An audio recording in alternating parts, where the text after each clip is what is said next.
My Chihuahua puppy just ate my husband's THC cartridge. I was out in the kitchen making myself some French toast.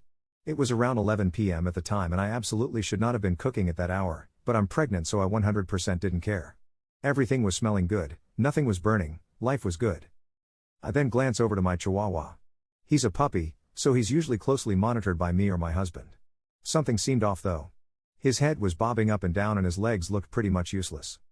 At first, my heart skipped a beat as I thought of everything that could be potentially wrong with him.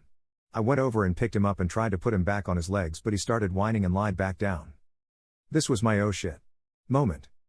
I picked him up again, this time holding him upright, leaning him on my shoulder.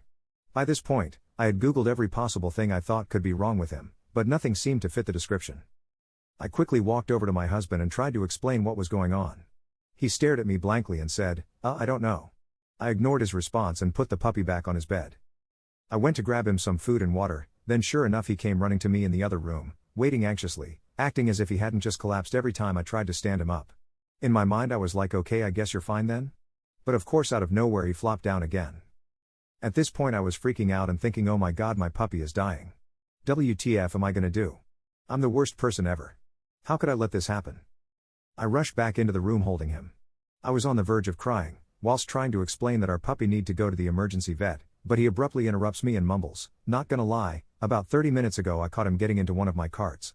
I didn't think he ate that much, so I took it away and forgot about it. I was stunned. A cart is a THC vape for those who don't know. Dude, seriously? Why didn't you bring that up sooner? I then looked back over at our puppy. It all started to make sense. Wow buddy, you're high as FCK aren't you? He flopped over on me, huffed, and went straight to sleep. So now I'm currently still sitting with him 3 hours later making sure he's still breathing and doing okay. So far, so good. Just one totally stoned puppy, and one super worried pup mom eating her now burnt French toast.